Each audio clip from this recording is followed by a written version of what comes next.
Hello everyone welcome you all in your own channel learn everything. So next ਆਪਾਂ ਦੇਖਾਂਗੇ ਜੀਮਨ effect. ਬਹੁਤ ਜ਼ਿਆਦਾ important ਆ। ਅਸੀਂ ਐਟੋਮਿਕ ਐਂਡ ਮੋਲੀਕੂਲਰ ਫਿਜ਼ਿਕਸ ਕਰ ਰਹੇ ਸੀਗੇ। ਸੋ ਉਹਦੇ ਵਿੱਚ ਜੋ ਨੈਕਸਟ ਟੌਪਿਕ ਹੈ ਦੈਟ ਇਜ਼ ਜੀਮਨ ਇਫੈਕਟ ਐਂਡ ਇਹ ਵੀ ਸਾਡੇ ਸਿਲੇਬਸ ਦੇ ਵਿੱਚ ਇਨਕਲੂਡਡ ਹੈਗਾ। ਸੋ ਇਹਦੇ ਵਿੱਚ ਕੀ ਸੀਗਾ कि एक एक्सपैरीमेंटल मेजरिंग हुई the effect of interaction between the atoms internal magnetic movement and external magnetic field.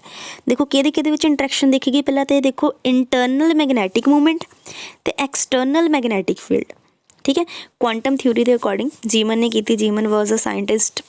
उन्होंने एक्सपैरीमेंट जोड़ा किया वो की एक एटम नू प्लेस किया एक्सटर्नल मैगनैटिक फील्ड के। एक एटम नू किहदे विच रखिया एक्सटर्नल मैगनैटिक फील्ड के अंदर रखिया and its excitation spectrum is measure. तो उन्होंने यदा जोड़ा एक्साइटेशन जोड़ा स्पैक्ट्रम से उन्होंने मेजर किया तो उन्होंने कंपेयर किया with the spectrum when there is no magnetic field. So उन्होंने कितना कंपेयर किया कि जो उत्थे नो मैगनैटिक फील्ड कोई मैगनैटिक फील्ड नहीं सी। सो दोनों स्पैक्ट्रम नू कंपेयर किया तो उत्थों उन्हें की देखा this could be got for example by measuring किदा होगा उन्हें वेवलेंथ जिदा ऑफ रेडिएशन जी एमिट हुई डिस्चार्ज ट्यूब तो जो उन्होंने प्लेस किया मैगनैटिक फील्ड ये देखा when the experiment is perform तो फाउंड किया गया कि जो प्रेजेंस सी ना एक्सटर्नल फील्ड की ईच स्पैक्ट्रल लाइन जी सप्लिट हो जाती into number of discrete line discrete बिल्कुल डिस्क्रीट। ठीक है, सो ये देखा गया कि जो वो मैगनैटिक फील्ड के विच सी ना तो एक जी लाइन आ वो नंबर ऑफ जी डिस्क्रीट लाइन के सप्लिट कर गई।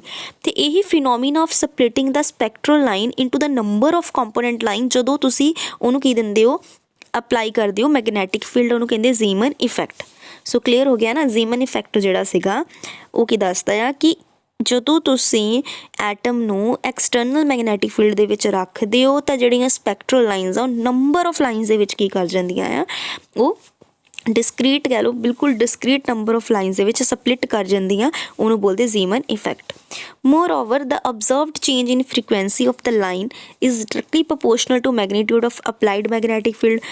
कि जो ऑब्जर्व किया गया कि जिन्नी चेंज इन फ्रीकुएंसी आई है वो डायरेक्टली प्रोपोर्शनल आई कितना तुसी मैगनैटिक फील्ड दे रहे हो। जिन्ना ज़्यादा मैगनैटिक फील्ड अप्लाई करोगे उन्ना चेंज आएगा frequency they which. This observation of extra spectral lines means that atom has additional discrete energy level यानी कि ਉਹਦੇ अंदर होर discrete तो है energy level ਜਦੋਂ ਉਹਨੂੰ place कर ਦਿੱਤਾ ਆਪਾਂ magnetic fields।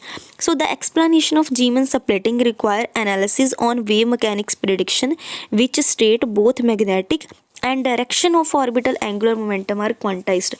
सो ਉੱਥੋਂ ਨੇ ਇਹ ਕਿਹਾ ਕਿ both magnitude ਤੇ direction ਜਿਹੜੇ orbital एंगुलर मोमेंटम है वो क्वांटाइज्ड है ने। ठीक है, इतों ने कनकलूजन कड्ढे। सो मेन दो लाइनां ये नोट कर लेनियां। एक्सपैरीमेंटल अरेंजमेंट किद्दां सीगी ये लिए उन्होंने एक सोर्स ऑफ लाइट लिया सोडियम फ्लेम या मरकरी आर्क। सो याद रख लेना कई बार क्वेश्चन पुट हो जाता कि वो एज अ सोर्स किनू यूज़ किया गया। ठीक है, तो एक स्ट्रोंग मैगनेट लै लिया। The modified light may be observe by high resolution instrument use किया वो एंड दैन एनालाइज किया with the Nicol prism. Prism किहड़ा यूज़ किया निकोल प्रिज्म। तो in order to get photograph camera is use किया गया instead of eyepiece spectrometer की जगह उन्होंने कैमरा यूज़ किया। तो लाइट जी can be observed both perpendicular भी की जा सकती ऑब्जर्व पैरेलल टू फील्ड भी देखी जा सकती है। The observe light parallel to the field a hole drilled into the piece of magnet. वो एक होल किया होया सी मैगनेट के इन्हों दो कैटागरी के देखा गया नॉर्मल जीवन इफैक्ट तो एनामलस जीवन इफैक्ट। क्लीयर है जी। सो ये सारी अरेंजमेंट देखो हैगी व्यू पैरेलल देखा होया। ठीक है, ये पोल पीस हैगे दिखाए हुए। ठीक है, ये व्यू परपेंडिकुलर हैगा ये व्यू पैरेलल हैगा। ठीक है, सो सब तो पहला गल करते हैं नॉर्मल जीवन इफैक्ट। नॉर्मल जीवन इफैक्ट की सीगा जदों लाइट नूं तुसीं ऑब्जर्व किया parallel to magnetic field.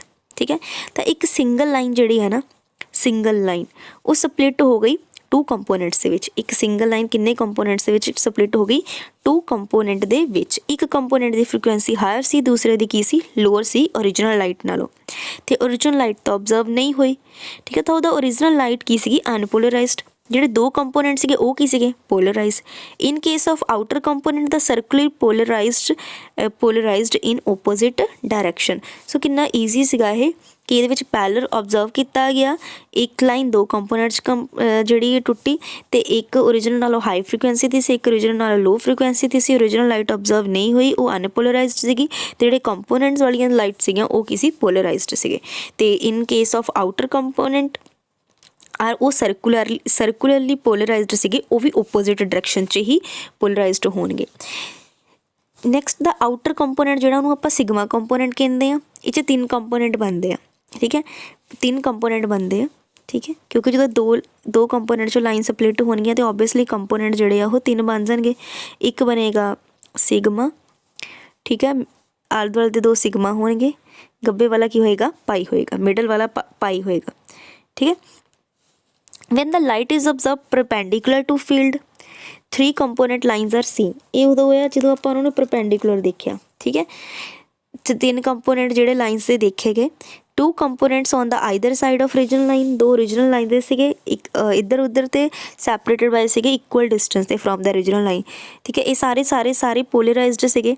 Sigma component are polarised perpendicular to pi component, ਇੱਕ ਦੂਜੇ ਦੇ ਕੀ ਸੀ, ਜਿੱਦਾਂ ਹੁਣ ਇਹਦੇ ਵਿੱਚ ਕੀ ਸੀਗਾ, ਜਦੋਂ ਆਪਾਂ ਉਹਨੂੰ ਪੈਰਲਲ ਦੇਖਿਆ ਇੱਕ ਸਿੰਗਲ ਲਾਈਨ ਦੋ ਕੰਪੋਨੈਂਟਸ ਟੁੱਟਦੀ ਹੈ, ਜਦੋਂ ਆਪਾਂ ਪਰਪੈਂਡੀਕੂਲਰ ਦੇਖਦੇ ਹਾਂ ਉਦੋਂ ਉਹ ਤਿੰਨ ਕੰਪੋਨੈਂਟ ਦੇ ਵਿੱਚ ਟੁੱਟਦੀ ਹੈ, ਠੀਕ ਹੈ। ਸੌਰੀ ਮੈਨੂੰ ਇੱਥੇ ਥੋੜ੍ਹਾ ਮਿਸਟੇਕ ਲੱਗ ਗਈ ਸੀ, ਮੈਂ ਇੱਕ ਲਾਈਨ ਦਾ ਦੱਸਦਾ ਸੀਗਾ ਕਿ ਕਿੱਦਾਂ ਦੋ ਕੰਪੋਨੈਂਟ ਬਣੇ, ਸੋ ਉਹਨੂੰ ਕਰੈਕਟ ਕਰ ਲੈਣਾ ਕਿ ਜੋ ਮੈਂ ਦੱਸ ਰਹੀ ਹਾਂ ਕਿ ਉਹਦੇ ਵਿੱਚ ਜਦੋਂ ਅਸੀਂ ਪੈਰਲਲ ਦੇਖਦੇ ਹਾਂ ਉਦੋਂ ਦੋ ਆ, ਜਦੋਂ ਪਰਪੈਂਡੀਕੂਲਰ ਦੇਖਦੇ ਹਾਂ ਉਦੋਂ ਤਿੰਨ ਕੰਪੋਨੈਂਟ ਬਣ ਜਾਂਦੇ ਆ, ਠੀਕ ਆ। ਆਊਟਰ ਵਾਲੇ ਦੋ ਸਿਗਮਾ ਹੈਗੇ, ਮਿਡਲ ਵਾਲਾ ਪਾਈ ਹੈਗਾ।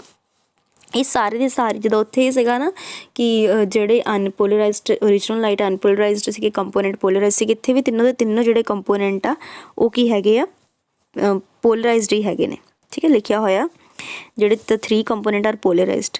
ਸਿਗਮਾ ਬਸ ਇਹ ਹੈ ਕਿ ਜਿਹੜੇ ਸਿਗਮਾ ਆ ਉਹ ਪਾਈ ਦੇ ਪਰਪੈਂਡੀਕੂਲਰ ਆ, ਹੈ ਦੋਨੇ ਪੋਲਰਾਈਜ਼ਡ ਹੀ ਹੈ। The direction of vibration of electric field in the outer component is perpendicular to magnetic field, ਅਤੇ ਜਿਹੜੀ ਪਾਈ ਕੰਪੋਨੈਂਟ 'ਚ ਆ ਉਹਦੇ 'ਚ ਵਾਈਬ੍ਰੇਸ਼ਨ ਪੈਰਲਲ ਹੋਣਗੇ ਮੈਗਨੈਟਿਕ ਫੀਲਡ ਦੇ, ਠੀਕ ਹੈ। It is important note that position of sigma component is same as observed parallel to, ਮਤਲਬ ਫਿਰ ਰਹੀ ਸੇਮ ਹੀ ਉਹਦੀ ਪੋਜੀਸ਼ਨ, ਅਤੇ ਇਹੀ phenomena of splitting of the line into the three component is called normal Zeeman effect. ਇਹਨੂੰ ਬੋਲਦੇ normal Zeeman effect, ਜੋ ਲਾਈਨ ਸਪਲਿਟ ਹੋ ਜਾਂਦੀ ਹੈ ਤਿੰਨ ਕੰਪੋਨੈਂਟ ਦੇ ਵਿੱਚ, ਠੀਕ ਹੈ ਜੀ। ਸੋ ਇਹ ਨਾਰਮਲ ਜੀਮਨ ਇਫੈਕਟ ਦਾ ਆਪਾਂ ਦੇਖਿਆ, ਠੀਕ ਹੈ। ਲਾਈਟ ਨੂੰ ਓਬਜ਼ਰਵ ਕੀਤਾ ਪੈਰਲਲ ਟੂ ਮੈਗਨੈਟਿਕ ਫੀਲਡ, ਇੱਕ ਸਿੰਗਲ ਲਾਈਨ ਸਪਲਿਟ ਹੋ ਗਈ ਦੋ ਕੰਪੋਨੈਂਟ ਦੇ ਵਿੱਚ, ਅਤੇ ਇੱਦਾਂ ਹੀ ਆਪਾਂ ਫਿਰ ਦੇਖਿਆ ਪਰਪੈਂਡੀਕੂਲਰ, ਠੀਕ ਹੈ। ਸੋ ਇਹ ਧਿਆਨ ਨਾਲ ਦੇਖ ਲੈਣਾ। ਅੱਗੇ ਹੈਗਾ ਅਨਮਲਸ। ਅਨਮਲਸ ਜੀਮਨ ਇਫੈਕਟ ਕੀ ਆ, if the apply magnetic field is weak, ਜਿਹੜਾ ਮੈਗਨੈਟਿਕ ਫੀਲਡ ਦੇ ਰਹੇ ਉਹ ਵੀਕ ਹੈਗਾ।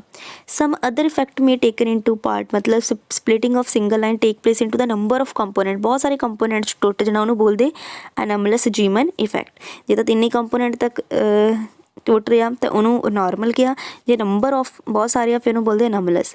It is important to note that anomalous Zeeman effect generally observed while normal Zeeman effect rarely occur, ਜਦੋਂ ਨਾਰਮਲ ਬਹੁਤ ਘੱਟ ਹੁੰਦਾ ਨਾ ਉਦੋਂ ਅਨਮਲਸ ਹੁੰਦਾ।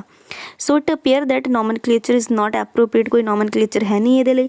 ਹਾਊਐਵਰ ਨਾਰਮਲ ਜੀਮਨ ਇਫੈਕਟ ਨੂੰ ਅਸੀਂ ਨਾਰਮਲ ਇਸ ਲਈ ਕਹਿੰਦੇ ਹਾਂ ਕਿਉਂਕਿ ਇਹਨੂੰ ਐਕਸਪਲੇਨ ਕੀਤਾ ਜਾ ਸਕਦਾ ਫਰੋਮ ਦਾ ਕਲਾਸੀਕਲ ਥਿਊਰੀ, ਅਤੇ ਅਨਮਲਸ ਜੀਮਨ ਇਫੈਕਟ ਨੂੰ ਆਪਾਂ ਕਲਾਸੀਕਲ ਥਿਊਰੀ ਤੋਂ ਨਹੀਂ ਕਰ ਸਕਦੇ, ਇਸ ਕਰਕੇ ਇਹਨੂੰ ਅਸੀਂ ਨਾਰਮਲ ਐਂਡ ਅਨਮਲਸ ਇਫੈਕਟ ਕਹਿੰਦੇ ਹਾਂ, ਠੀਕ ਹੈ ਜੀ।